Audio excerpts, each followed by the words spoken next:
కొత్తగా జాగ కొనుక్కోవాలనుకున్నా ఇల్లు కొనుక్కోవాలనుకున్నా ఒకటే యాదికొస్తున్నది హైడ్రా. చెరువు జాగల కట్టిండ్రని తెలిసినా అంటే బుల్డోజర్ దిగుతూనే ఉంటది, రప్పరప్ప గూల కొడుతూనే ఉంటది. మరి గరీబోళ్ళే కూడా గూల కొడుతుండ్రని లొల్లయ్యే వరకు ఈ నడుమ బిరేకులు పడ్డట్టున్నాయి.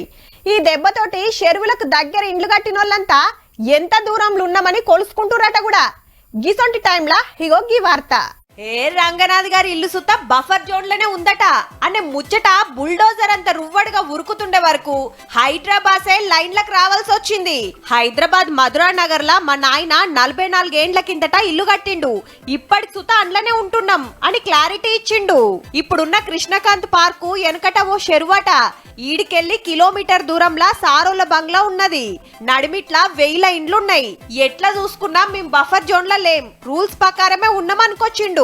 మునుంబెట్టి సిటీ చెరువుల FTL బఫర్ జోన్లు దేవులాడుతుండ్రు కాబట్టి హైడ్రా పెద్ద ఆఫీసర్ వాళ్ళ ఇల్లే బఫర్ జోన్ లో ఉందని ప్రచారమైంది. రూల్స్ ప్రకారం ఆ జాగల ఇల్లుండొద్దాయే, గసొంటి బంగ్లాలు గూలగొడుతుండ్రు, మీదెందుకు గూలగొట్టవు అని క్వశ్చన్ చేసిండ్రు.